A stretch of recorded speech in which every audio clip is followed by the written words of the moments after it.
tenzi muri kwayana, mambo muri kwayana,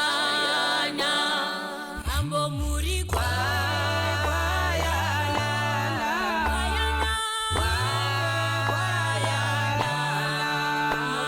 Muri Zimbabwe, ini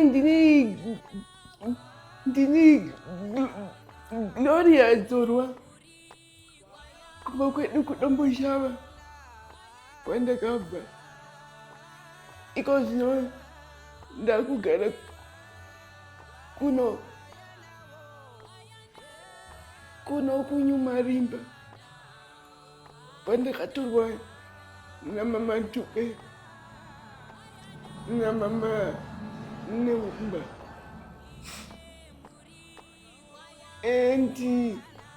Ndiri kufara nekuti ndakapiwa hama neshamwari dzinondida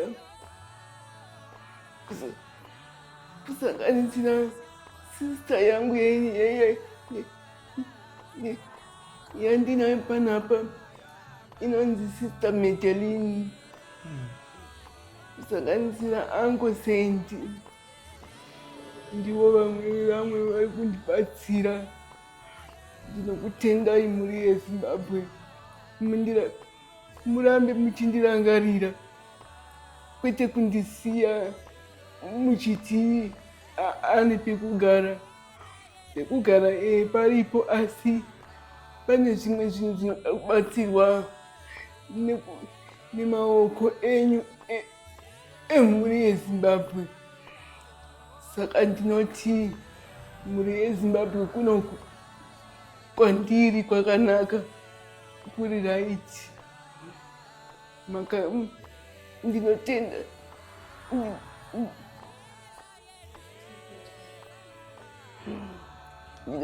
ndinotenda Mwari kuti zvakaita zvandaida zvakagoneka. Ndinoti Ebenezer, Mwari wandisvitsa pano. Kaziwa makadiko paSaint TV. Tadzoka zvakare. Ndini mama Neumba. Ndakamboya last time tichienda kunotora Glory wedu kudomboshava naUncle Saint. Tikauya naye tikasvika pamusha akamirirwa, mhuri yakamumirira, vanhu vakapembera kuti Glory wedu auya. Ndiye wamawanzwa achitaura Glory. Aiwa, tiri kufara zvekuti tinoswera tichisekedzana zvedu, tichiita majokes, tichiseka. Glory zvakataura Uncle Saint anotaura, haazi munhu ari passive kana kuti unoti zvino ari kufungei. I like him because anobudisa zviri pamwoyo pake ende munhu akasununguka. Saka tinonyatsoswera tichitaura tichiseka naGlory wedu. Hatina kana pekuti ndingamboti kana ane chaari kuda, mama ndiri kuda chakati, mama zvakazoti mama ko ndikadai. She's somebody ari open. Glory mwana anonakidza kugara naye, haaziwo kuti ibhedhen yekuti unoti zvino name ari kufarei kana ndamutadzira here kana kuti chii, but she's ever smiling and munhu akasununguka. Saka ndinongotenda Mwari kuti zvaataura mwana wangu kuti Ebenezer, aiwa ndiMwari vatisvitsa pano, tatutarisanawo neChristmas, kutodyawo makeke tina Glory wedu, tikutoronga izvozvo kuti saka tichaita sei Christmas panapa. Saka tiri kutofunga kuti tichagocha takadaro, tikutoisawo kandawo titoitawo kaBraistand katiri kutoda kubwerekawo kuti tipewo kaBraistand. Mainini vane kaBraistand vatigire tiise kaBraistand kedu panzapa Christmas, tichigochawo tichidya nekufara nemhuri yangu.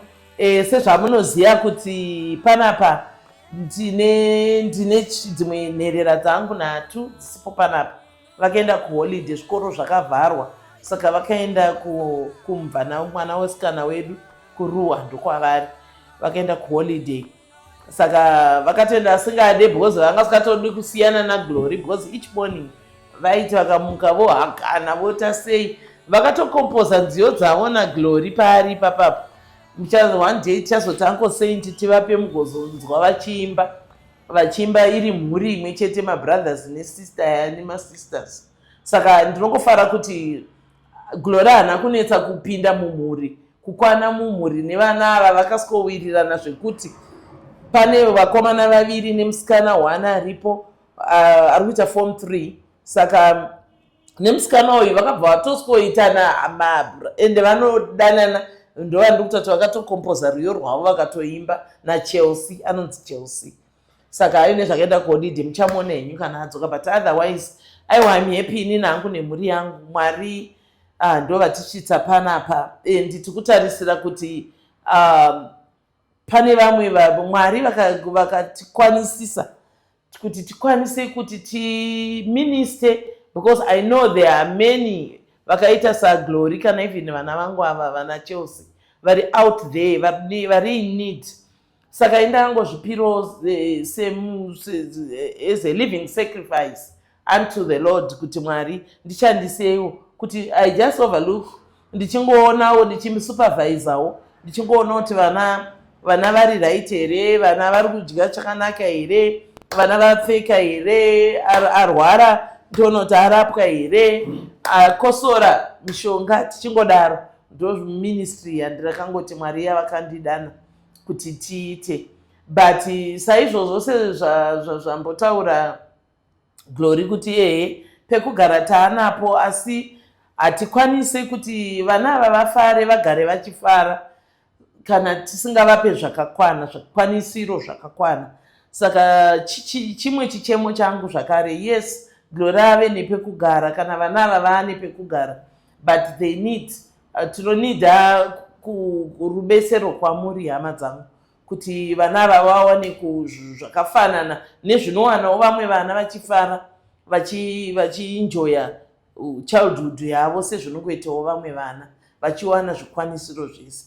Chichemo kwamuri hama dzangu kuti ndega hatigone even Uncle Saint naMai Dube kana even neThe Nellies hatigone tega, asi kana tikabatana tese hanzi moto haubvire nedanda rimwe chete kana mairi, asi akawanda moto becomes unobva wabvirisa kuita rimi remoto kana vanhu vakawanda tikabatana pamwe chete. Saka ndinongoti vana veZimbabwe ndo chichemo chedu naGlory wedu. Aiwa tiri kufara, she is happy and she will be happier. Mumwe nomumwe Christmas yatakuenda iyi wanawo chaunongoti Glory kana kuti nherera dziripo idzi kana whoever kuti ngokwanisa ungokandawo something kuti Glory to brighten your Christmas, sekufara kwamunenge muchiitawo kudzimba dzenyu.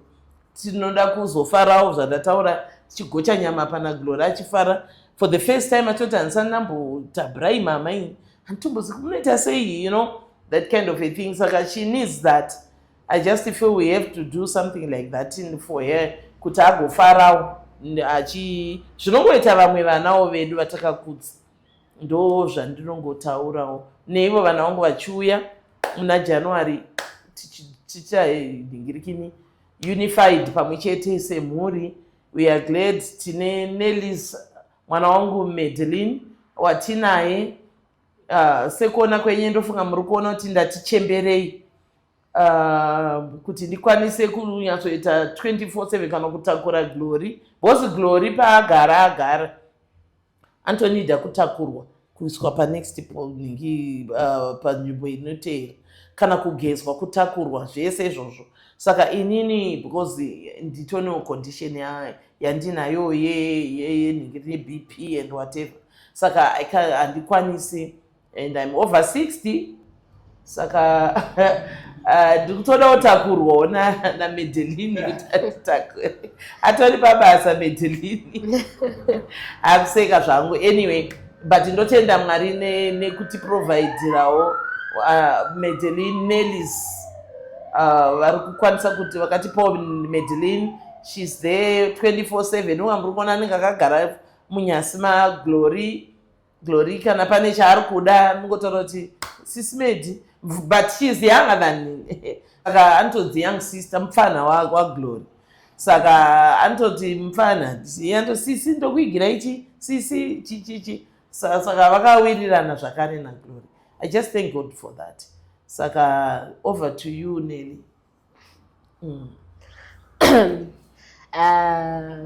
Makadi muri yeZimbabwe.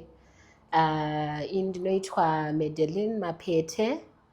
28. So sekunzwa kwamaita, we are Nellies. We are here for glory, not for glory only. Sekunzwa kwamaita pane vamwe vana varipo. Though vasipo zvavo, but for the meantime, tukuita zvaGlory. Namama, ani manzwa mchitwada kugezeswa. Mwanangu, ndoda diso. Tinenge tichiita zvese tichiti mama toita sei. So Nellies is a company, it's a big company iri muno muZimbabwe as well, iri ku Island. We are a happy family as a Nellies company. Tinofara, tinoita zvese. Our manager munhu anofara zvekuti, and we are a family yekuti tinonamata tese tichiturirana mitoro inorema. Sister yangu naGlory shogara iye antondi encourage kunamata kuti my sister ngatinamatei ngatidai, and that's our routine as Nellies family as well, kuti tinonamata. Ndinoda kutenda kuti ndakasvitswa pane ino nzvimbo because like field yangu I've never seen such condition. Monitor munhu anenge ane condition yakadai, but I'm happy kuti ndakamanager kunge ndine munhu ane condition yakadai Glory, and we are so happy, and I think akudzai kuti she's so happy as well. Saka tiri kufara seNellies. Na mama vedu neumba tiri kufara. Ndinenge ndichivanetsa sometimes kuti mama ndikuda kudai ndonetsa, that's me. But tiri kufara as a family, we are so happy. Sepapa patiri kuronga Christmas, nhasi roda kutomudza kuti tine cup and some Christmas hats, but yeah, that's what we want to do as Nellies. Kuti aite cheer up, kuti asafile kunge, you know. Saka ndo zvatiri kuda izvozvo. Saka ndinokutendai muri yeZimbabwe, tinoda support inobva kwamuri, sezvaakudzai kuti akabva kudomboshava, now ari kunoku. Zvakawanda zvinodiwa pana Glory, zvinhu zvakawandisa, even kune masiblings ake ambotaurwa ayaya. It's a lot zviri kudiwa, saka your support tiri kuinida the most. And tinotenda kune vese vachatibatsira nevari kutibatsira, tinokutendai. Aiwa, ndichingokurudzirai kuti mumba mamuona zvisimo matozviona. Umwe unogona kuti aiwa ndoda kuvapa masofa, umwe unogona kuti aiwa ndoda kukupai chino nechocho, chikafu. Ndofunga muri kungozvionera musha une vana vanoda kuchengetwa kusanganisa Glory. Ngatingeiti tinomirawo navo. Zita ndichinzi Angosend. For now ndichiti much love and God bless.